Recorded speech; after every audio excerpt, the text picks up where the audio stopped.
Primero que todo, muchas gracias por la invitación y gracias a todos los que están aquí presentes, sobre todo a quienes representan a la PITI.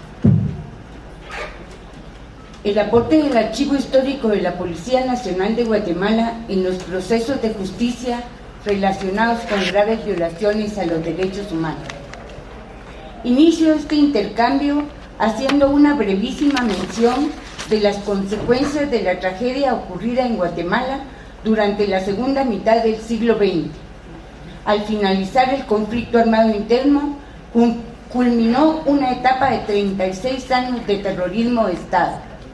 La dimensión de la tragedia la dieron a conocer los informes Guatemala Nunca Más del Proyecto Interdiocesano de Recuperación de Memoria Histórica REMI y el informe Guatemala Memoria del Silencio de la Comisión para el Esclarecimiento Histórico. La comisión en su informe concluyó que el 93% de las violaciones cometidas son responsabilidad de las fuerzas de seguridad del Estado, que la estrategia contrainsurgente implementada dejó un saldo aterrador de 200.000 muertos, incluidos 45.000 detenidos desaparecidos, entre ellos 5.000 menores, 626 masacres y operaciones de tierra arrasada documentadas.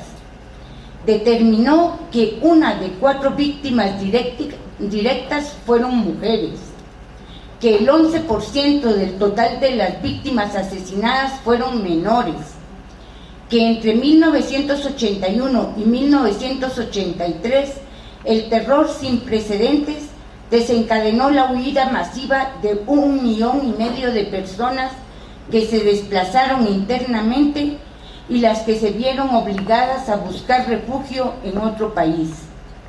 La más grave de las conclusiones establece que agentes del Estado, en el marco de las operaciones contrainsurgentes, realizaron ejecuciones de acto de genocidio en contra de grupos del pueblo maya. Para dimensionar la magnitud es necesario decir que a inicios de la década de los 80, Guatemala escasamente contaba con 8 millones de habitantes. La lucha contra la impunidad y el olvido. En 1994 se inició un proceso de transformación de la justicia penal, desmontar el sistema inquisitivo y ajustar la administración de justicia al modelo republicano. El sistema inquisitivo implica una forma de organización del sistema de justicia en el que prevalece la negación de la persona como sujeto de derecho.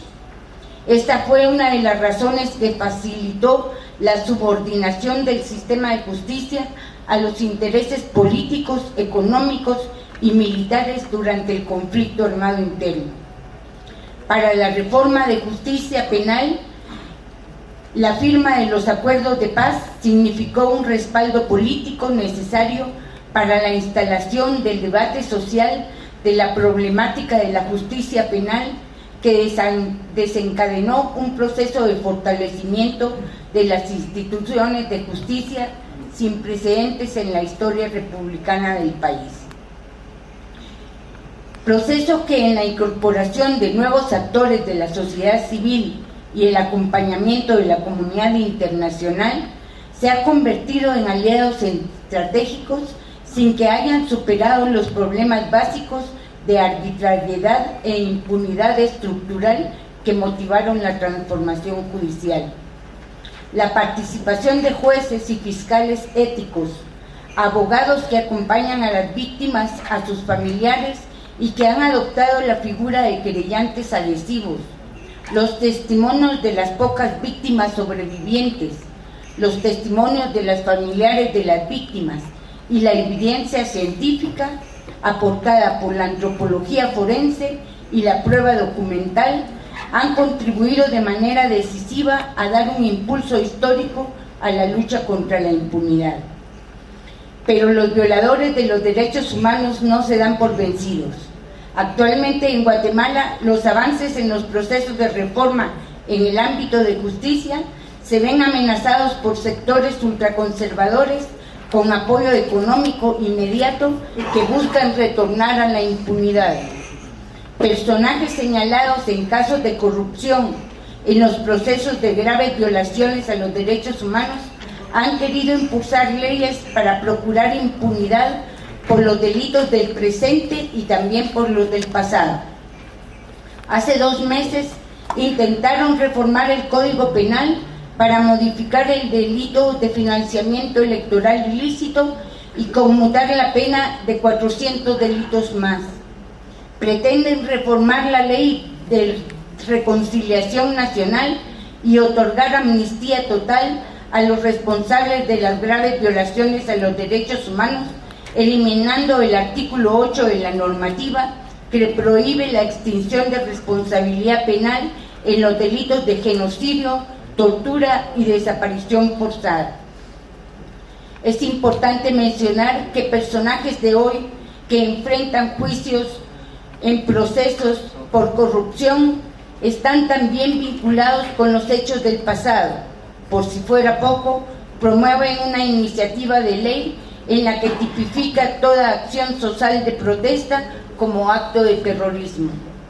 Este paquete de leyes pro impunidad supone un enorme retroceso en las libertades y derechos que hemos conquistado y abre nuevamente la puerta para legitimar la represión y la criminalización como herramientas de control social.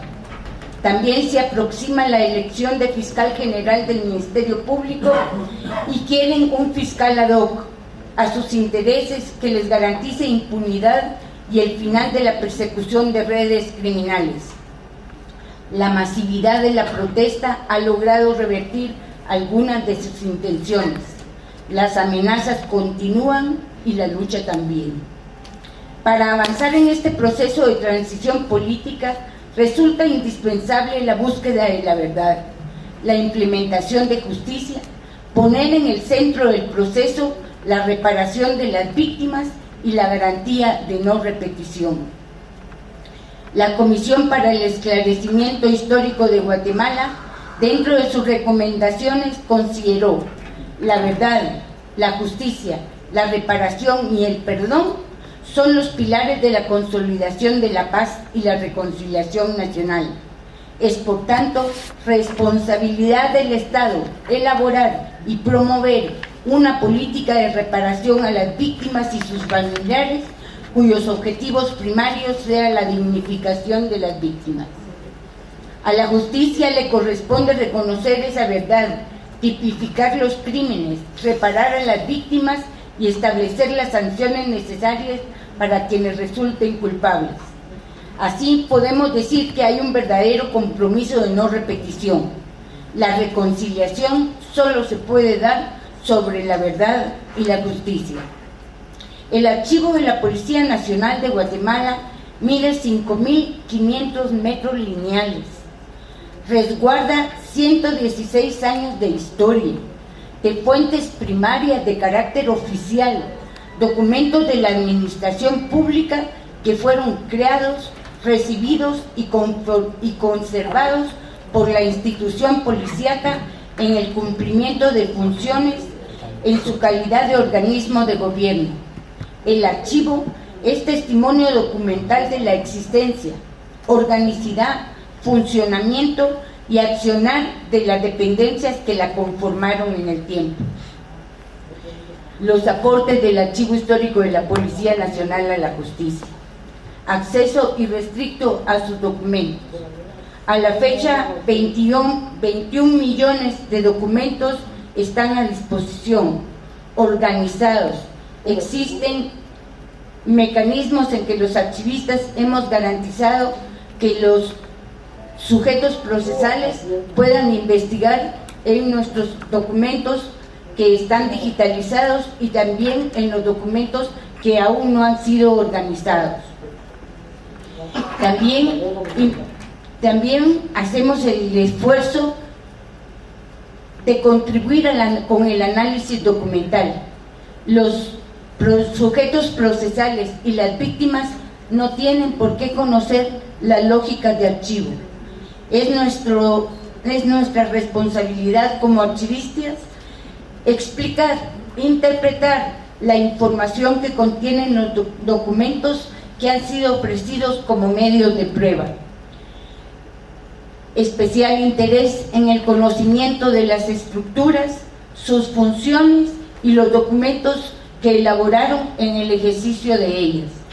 Y con ello hemos también elaborado peritajes archivísticos para las Cortes Nacionales e Internacionales de los documentos del archivo. En las sentencias emitidas en los tribunales, los documentos fueron valorados como medios probatorios por ser fuente de información que indican el modo, la forma y el tiempo en que se cometieron las graves violaciones a los derechos humanos. Los imputados han recibido condenas por los delitos de desaparición forzada y lesa humanidad. Quisiera compartir también un poco lo que fue la experiencia en la Comisión de Esclarecimiento Histórico. Y la Comisión de Esclarecimiento Histórico de Guatemala nace como producto de un acuerdo entre las partes y tuvo un mandato específico en el cual tenía limitaciones que quiero señalar. Uno, la prohibición del señalamiento directo de los victimarios. Y la segunda, la vinculación de los informes con carácter judicial. Sin embargo, quiero resaltar que parte del informe de la Comisión de Esclarecimiento Histórico han sido aceptados como medios de prueba en los procesos que han llevado a cabo los tribunales de justicia. Y no solo eso, para la identificación de las víctimas ha sido indispensable toda la enumeración que los casos de la Comisión de Esclarecimiento Histórico hicieron alrededor de la identificación de las víctimas. La Comisión tuvo un despliegue territorial que le permitió recoger los testimonios de manera regional, construir contextos históricos nacionales y regionales. Sus informes llevan el contexto histórico nacional, los mecanismos de terror, las implementaciones de las políticas contra el insurgente y los patrones de actuación de las fuerzas de seguridad. En los hechos tiene dos grandes apartados: los casos ordinarios y los casos paradigmáticos e ilustrativos. La negación de la información por parte del Estado hizo que la prueba testimonial haya sido la prioritaria.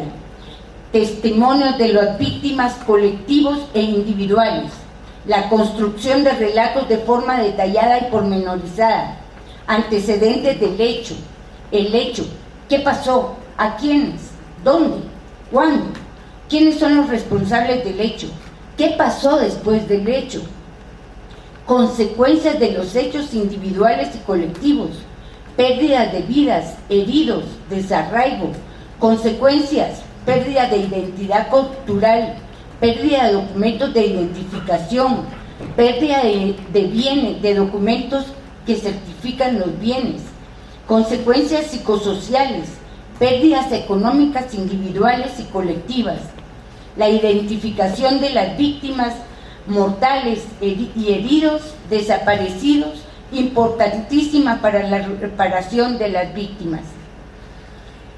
El requerimiento, posteriormente viene un requerimiento y búsqueda de información en archivos. Amplíen su visión de los archivos de seguridad del Estado y de las organizaciones de inteligencia son importantes, pero no son los únicos y son los más inaccesibles. No nos quedemos buscando lo que no nos van a dar, busquemos en lo que tenemos. Y yo les digo, hay que buscar en los archivos que nos permitan el acceso. ¿Y cómo pedir? Aquí debe haber un auxilio de los archiveros que puedan colaborar con ustedes. Acérquense a los archiveros de los archivos donde necesitan información. Ellos les van a decir la ruta para llegar a lo que ustedes necesitan. A los archivos policíacos, a los archivos judiciales, a los archivos de hospitales y morgues, a los archivos de cementerios, pero también a los de servicio del Estado y la Contraloría General de Cuentas. Nosotros queremos saber dónde estuvo un funcionario, pues ese funcionario tiene que estar registrado en algo que no es en su régimen militar, tiene posiblemente una, ¿cómo le dicen de retiro aquí? Una pensión, y esa pensión tiene que estar registrada en la Contraloría de Cuentas. ¿Por qué le dan esa pensión? ¿Cuánto le dan esa pensión? ¿Cuál es su hoja de registro administrativo? Los archivos de la Contraloría de Cuentas son muy importantes, pero también necesitamos identificar a las víctimas, necesitamos decir que existieron. Los registros de la Registraduría General de la Nación, los registros del Archivo de Educación.